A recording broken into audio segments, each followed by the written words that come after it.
కథ పేరు లక్ష్మీ ప్రయాణం. లక్ష్మి అనే అమ్మాయి ఉండేది. ఆమె కల సివిల్ సర్వీస్ అధికారిగా మారాలి. 10వ తరగతి నుంచి ఆమె కష్టపడి చదివింది.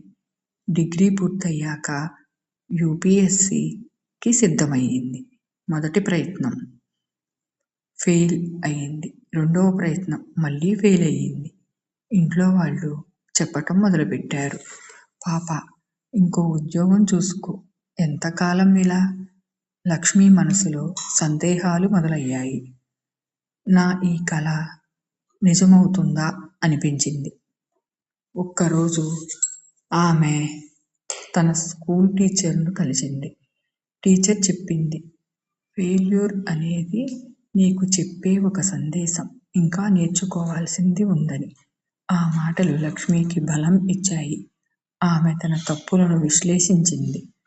టైం మేనేజ్మెంటు, సమాధానాల రాత శైలి, కరెంట్ అఫైర్స్ అన్నింటినీ మెరుగుపరుచుకుంది. 3వ ప్రయత్నంలో ఆమె ఇంటర్వ్యూ వరకు వెళ్ళింది.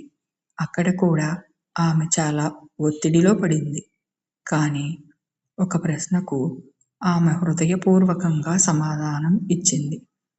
మీరు అధికారిగా ఎందుకు మారాలనుకుంటున్నారు? ఆమె చెప్పింది, నాకు అధికారాన్ని కాదు, సేవ చేయటానికి అవకాశం కావాలి.